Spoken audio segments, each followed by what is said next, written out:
Nga Kosova, presidenti letonez Edgar Zrinkević thotë se masat ndëshkuese të Bashkimit Evropian duhet të largohen sa më shpejt.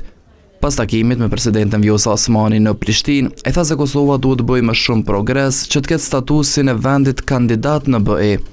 Qëndrimi i vendit tim është që BE-ja duhet të heqë ato masa. Për këtë avokojmë dhe sa më shpejt ndodh, aq më mirë do jetë. Ndërsa sa i përket statusit të vendit kandidat për BE, nuk mund të premtoj asgjë në këtë aspekt, pasi kjo kërkon unanimitet nga të gjitha vendet anëtare.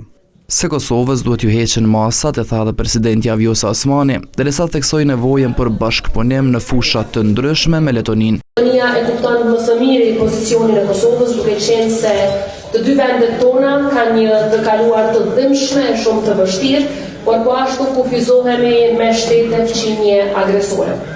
Përpos që përkraj Kosovën për antarësim në organizata ndërkombëtare dhe Këshillin e Evropës, përgëzoi vendin për harmonizimin me politikat të BE-s dhe mbështetjen për Ukrainën. Ndërkaq në konferencën për media, presidenti Osmani komentoi edhe vizitën e të dërguarit të BE-s për dialogun Kosovë-Serbi, Peter Sorensen. Osmani tha se në detaje ja ka prezantuar vërejtjet sa i përket draft statutit të BE-s për asociacionin. Besoj se nuk janë në përputhje me Kushtetutën e Republikës së Kosovës, nuk janë në përputhje as me vlerat dhe normat e Bashkimit Evropian dhe standardet e Këshillit të Evropës. Pastaj presidenti letonez do të qëndrojë në Kosovë dhe të premten dhe do të vizitojë trupat letonez që janë pjesë e misionit të KFOR-it.